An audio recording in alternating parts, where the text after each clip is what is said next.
پہ بات کرتے ہیں، ہمارے ساتھ موجود ہیں آزاد کشمیر سے عدنان بہزاد صاحب۔ عدنان بہزاد صاحب وی ٹی وی سے کو ریپرزینٹ کر رہے ہیں آزاد کشمیر میں۔ السلام علیکم عدنان صاحب۔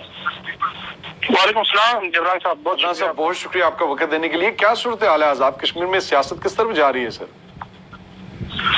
جبران صاحب، اس وقت کی جو صورتحال ہے، جیسے کہ سوشل میڈیا پہ اور دیگر سورس پہ ہمارے تک جو معلومات اس وقت پہنچ رہی ہے وہ تو بظاہر یہ آ رہی ہے کہ تحریک عدم اعتماد لائی جا رہی ہے، جیسا کہ اپوزیشن کے نون لیگ اور پیپلز پارٹی نے اجلاس بلانے کے لیے اپنی ریپوزیشن بھی جمع کروا دی ہے۔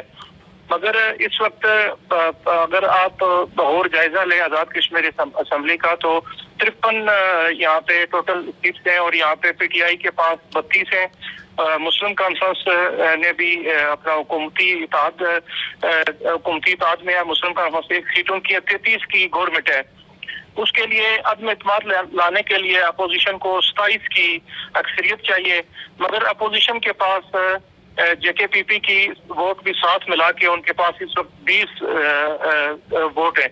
اگر حکومت سے پی ٹی آئی کے 7 ممبران اسمبلی فارورڈ بلاک بنا کر اپوزیشن کا ساتھ دیتے ہیں تو ایسے میں تحریک عدم اعتماد کامیاب کی جا سکتی ہے۔ مگر میرے ذاتی تجزیے کے مطابق پنجاب میں اور پاکستان میں پی ٹی آئی کے جو وہ منرف اراکین جنہوں نے پی ٹی آئی کے خلاف تحریک عدم اعتماد میں اپوزیشن کا ساتھ دیا تھا، ان کی صورتحال دیکھ کر مجھے جو لگ رہا ہے اس وقت تک تو کسی بھی پی ٹی آئی کے رکن اسمبلی میں اتنی ہمت نظر نہیں آ رہی کہ وہ ساتھ دیں گے اپوزیشن کا۔ البتہ اگر کسی اپنا پی ٹی آئی کے کسی ممبر اسمبلی کو وزیر اعظم کی یہاں پہ امید دلائی جائے تو شاید وہ ساتھ دیں، مگر اس وقت کی صورتحال میں ہمیں کہیں بھی نظر نہیں آ رہا کہ کوئی member assembly P T I کا یہ توڑ سکتے ہیں۔ چونکہ پی ٹی آئی کے جو وزیر اعظم ہیں سردار تنویر الیاس، ان کے بارے میں یہ ہے کہ یہ ایک تو عمران خان کے بہت قریبی ہیں، ان کے خلاف تحریک عدم اعتماد لانے پر عمران خان کا شدید رد عمل آنے کا بھی ظاہر کیا جا رہا ہے، خدشہ ہے۔ ایسے میں مجھے لگتا نہیں ہے کہ اپوزیشن پی ٹی آئی کے 7 ممبران اسمبلی کو توڑ سکے گی۔ عدنان بہزاد صاحب، بیرسٹر سلطان صاحب آزاد کشمیر کے اس وقت پریزیڈنٹ ہیں، وہ پہلے کینڈیڈیٹ تھے وزارت عظمیٰ کے، ان کا اور سردار تنویر الیاس کا بھی جو آپس میں سیاسی مخالفت ہے ایک دوسرے کے ساتھ، وہ بھی کافی عرصہ تک سامنے رہی ہے لوگوں، الیکشن سے پہلے بھی، الیکشن ہونے کے بعد بھی، اور ان کے صدر بننے سے پہلے بھی اور صدر بننے کے بعد بھی۔ اب اس صورتحال میں بیرسٹر سلطان کا جو اپنا ایک دھڑا موجود ہے پارٹی کے اندر، آپ کے خیال میں کیا وہ 7 ممبران کو لے کر کچھ بڑا اقدام نہیں کر سکتے؟ کیونکہ ان کا ماضی تو یہی کہتا ہے کہ وہ کسی بھی پارٹی میں کسی بھی وقت جا سکتے ہیں۔ انوار الحق صاحب ناراض ہیں ان سے، اور باقی بھی اگر دیکھیں تو اس وقت بھی جھگڑے چل رہے ہیں پاکستان تحریک انصاف کی اپنی جماعت کے اندر، اور سردار عبدالقیوم خان نیازی صاحب کو تو وزارت عظمیٰ سے فارغ کیا، تو 7 ممبران آپ کے خیال میں واقعی مشکل ہوگا؟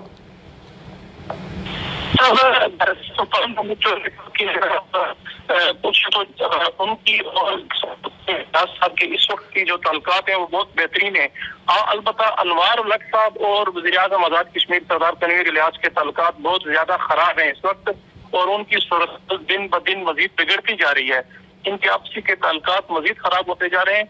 البتہ دیکھنا یہ ہے کہ انوار الحق صاحب کے ساتھ کوئی بھی محفل اس وقت کی صورتحال ہے اس میں شاید ان کے ساتھ کچھ کے لیے حاضر ہو سکتا ہے۔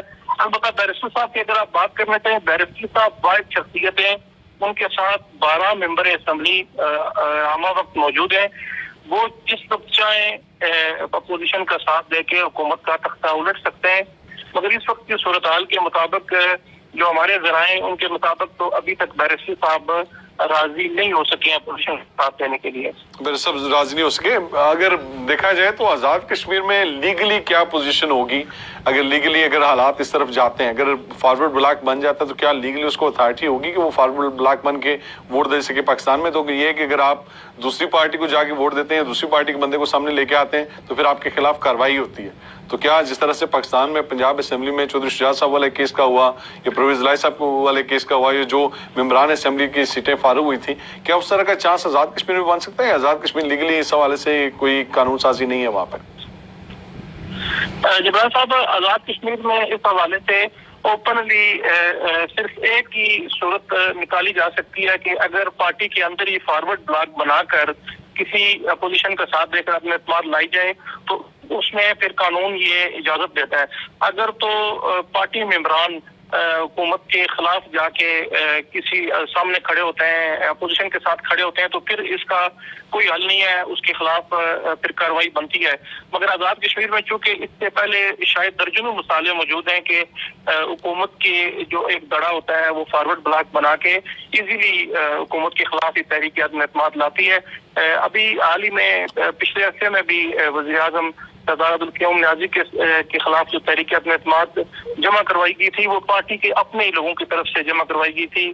یہ الگ بات ہے کہ بعد میں سردار عبدالقیوم نیازی صاحب نے استعفیٰ دے دیا تھا. نون لیگ آپ کے خیال میں کسی کا کھڑی ہے؟ کیونکہ نون لیگ کا اگر دیکھیں تو فاروق حیدر صاحب کے دور میں جس طرح کا ان کا سٹانس رہا ہے اور پاکستان تحریک انصاف کے خلاف رہے ہیں، اب اگر بیچ میں سے پھر پاکستان تحریک انصاف کا ہی وزیر اعظم آنا ہے تو پاکستان کے موجودہ پی ڈی ایم کے صورتحال میں کیا نون لیگ ساتھ دے گی ان کا؟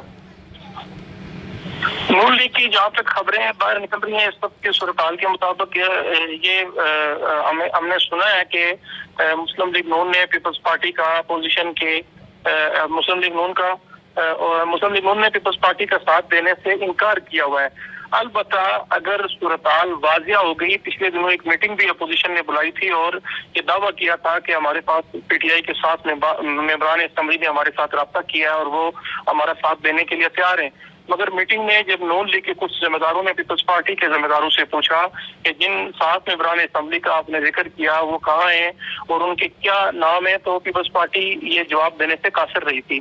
اس وجہ سے اب نون لیگ آہستہ آہستہ اس عمل سے کنارہ کشی اختیار کرتی ہوئی نظر آ رہی ہے. نون لیگ کی سمجھ سے میں عدنان صاحب میں آپ سے ایک آخری سوال پوچھ لوں کہ جو فاروق حیدر صاحب کی جس طرح کی پوزیشن رہی تھی، جس طرح 5 سال انہوں نے گزارے اور 5 سال میں یہی لگتا تھا کہ پاکستان نے آج آزاد کشمیر کو ختم کر دیا، آج آزاد کشمیر کو ضم کر دیا، یہ ہو گیا، پاکستان کے شاید وہ آزاد کشمیر کے آخری وزیر اعظم بننے کی باتیں تک کر رہے تھے، تو اب تو اس طرح کا کوئی کسی طرح کی سٹیٹمنٹ آ نہیں رہی، نہ ان کی طرف سے نہ حکومت کی طرف سے.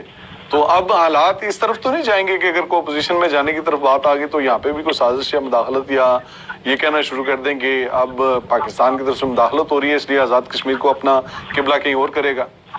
اس طرح کی صورتحال تو نہیں نظر آ رہی ہے آپ کو عدنان صاحب؟ عمران صاحب، یہ اکثر ہم نے ایسا دیکھا ہے کہ کسی بھی وزیر اعظم کے خلاف تحریک عدم اعتماد آتی ہے تو وہ اس کو ایک سازش کے طور پر پیش کرتا ہے. حالانکہ ایسا ہوتا نہیں ہے، پارٹی کے ان کی اپنی پارٹی کے اندر سے لوگ کھڑے ہو کر تحریک عدم اعتماد لاتے ہیں. فاروق حیدر صاحب نے بھی اس وقت جو یہ پتہ کھیلا تھا، یہ ایک کارڈ کے طور پر ہی انہوں نے، سیاسی کارڈ کے طور پر بھی انہوں نے اس وقت یہ بات چلائی تھی. اس کے علاوہ اس بات میں کوئی حقیقت نہیں تھی. بہت شکریہ عدنان صاحب آپ کا ہمیں اپڈیٹ کرنے کے لیے. بہت مہربانی جناب. بہت شکریہ.